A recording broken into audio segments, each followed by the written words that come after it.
Joining me now is a North London-based filmmaker and singer who's part of a small team called Celebrate Life.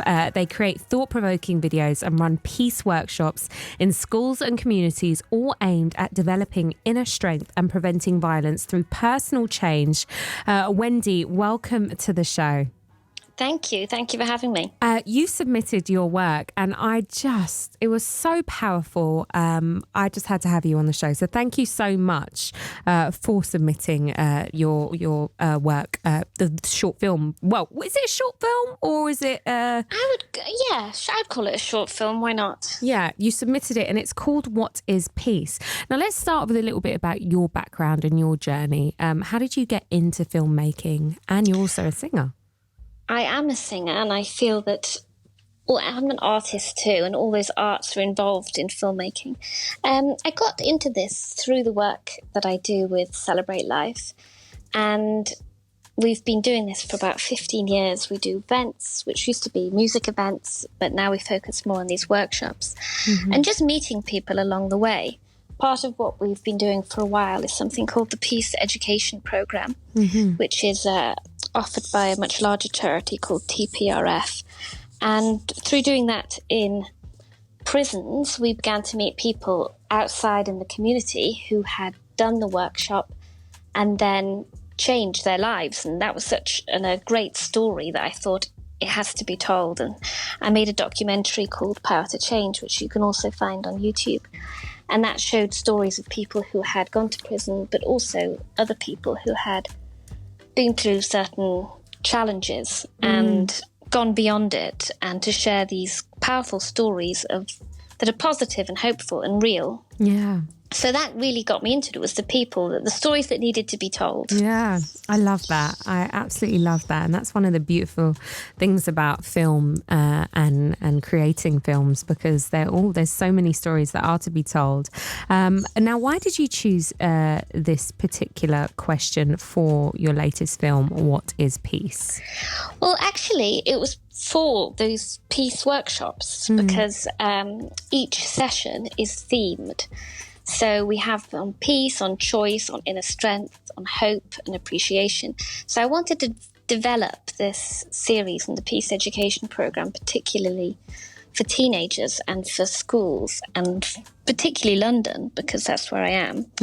And so it is part of a series. And the first was called What is Hope, which I did a couple of years ago and did really well online. And we use it.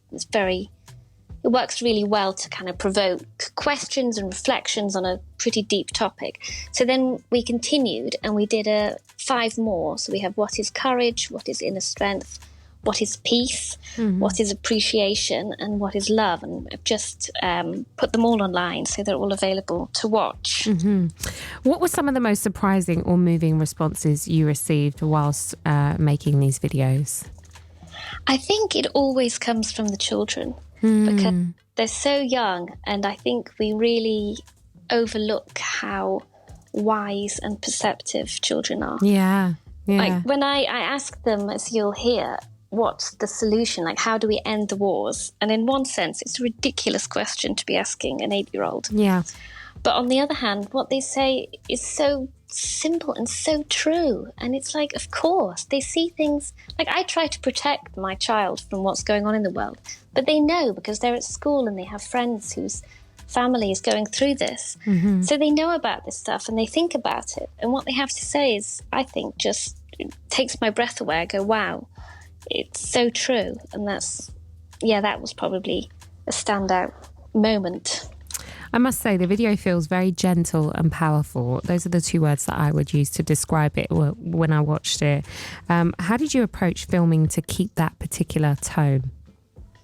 Well, I would say it's partly in thanks to the lovely soundtrack made by Alistair Smith, who composed an original soundtrack for each video, which gives it a very gentle feel. But also, I think these are very reflective topics. So when you ask people, I ask them questions like, when is the time you have felt peace? Or when is the time you've been courageous or had to find your inner strength? People really have to kind of think for a moment and come up with something that's happened in their lives that's really real. And that definitely provides the mood for the video. We tend not to ask questions like that nowadays, do we? I see a lot on social media, especially when I follow a lot of quote pages and things like that. And it's like, how are you today? How are you feeling? We don't tend to ask. Like, some of us will just come and say, like, I walked in the studio today and I said, Ollie, I'm exhausted, to my producer. Ollie didn't ask, but some of us, we just say, or we don't actually particularly ask enough questions, do we? It's so true. And I've actually say this to my parent friends, because one of the children in the video is my child, and obviously we talk all day, but when do I ask her what makes you happy and what makes you sad? And I did in the interview, and I was like, oh my God, I didn't even know. That's so beautiful. And yet we should do that to everyone, right? So like, as well as the young people, the old people in the video who lived through war, we need to talk to our elders and listen to them, because their perspective is also so profound. I agree. Based on experience. How would you say your work with Celebrate Life has influenced your own understanding of peace? Oh, massively. I mean, even after I did 2 days of filming back to back, and I was the only one who was in the room other than the cameraman from start to finish. And at the end, I'm reeling. I've had so much input of so many different people. They don't hear each other, but I hear them all. And I hear all the themes that interconnect between what everyone's saying.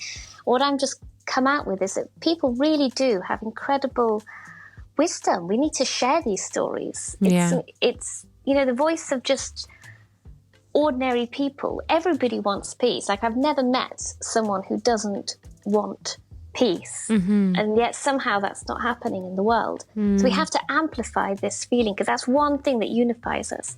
Even those who think war is necessary think it's necessary in order to get peace. So peace is what we all want, and that's very unifying. Absolutely. Tell us a little bit more about the workshops themselves. What happens in these spaces? Yeah, it's very simple. It's called the Peace Education Programme, and it is very simply short videos on a topic. Like I mentioned, these themes like peace and choice. And after the video, the participants get a chance to reflect. So I do ask them some of the same questions you see in the short film. So we start out, it's like, what does peace mean to you? When do you feel peaceful? We show a little video, we ask them what they thought of it. Sometimes we do activities. But it's not, the reason I think that it's quite unique is it's not teaching or preaching, and it's not religious, it's not political. It really is allowing them to find out something about themselves and reminding them of their own wisdom and their own strength. That's beautiful. I love that. I think we can all take some form of a note from that. And really, I think it's also going within, isn't it? It's like asking ourselves how we're feeling. Exactly. And becoming a bit more self-aware that way. As someone living in North London and working in communities, what do you think we are missing in the wider conversation, especially when it comes to violence, knife crime, peace, all of that combined? How can we... Well, necessarily, what do you think we're missing? Obviously, we just spoke about communicating more with one another and asking more questions, but is there anything else we can do as a community? Well, I do think listening is really good, and bringing it back to ourselves and making peace practical, like for ourselves, first of all, and within the people around us and our community, because it's very easy to get caught up on what's going on in the news and how that can, when you disagree with someone and you compare opinions, but when you come back to your own self and getting along with the people around you, you can make peace possible in your own small world. Then that makes a good start, I think. I love that. Wendy Lewis, I really appreciate you submitting your work through the Uploader. Can I ask you, how did you hear about the Upload show? I think it was from your radio show, because I've heard it in the car. Brilliant. But I have uploaded things before, actually. I've been on with Alice a couple of years ago with another video. Brilliant. Yes. Well, we love that. If someone someone watching feels inspired and wants to do more to bring peace into their school or their community, what is a good first step? Well, I think if they're interested in the workshops, they should get in touch with us. We are Celebrate Life. You can find us online, celebrate-life.co.uk, or the Peace Education Programme, which is delivered by tprf.org. And also check out the YouTube channel. All my videos are on there. And the film that I mentioned is a great way to kind of start, because it is stories, real people about knife crime. So often we will start a series in a school by showing the film first, and it gets a lot of interest, and go from there. Amazing. So please do get in touch. And what is your YouTube channel for anyone to want to go and watch your videos? Yeah, that's my name, which is Wendy Lewis. So you can find it there. Wendy Lewis, thank you so much for all the great work you're doing within the community. Hopefully we all have found a bit of peace, or are finding peace within ourselves some way, somehow. Thank you. Thank you. Take care.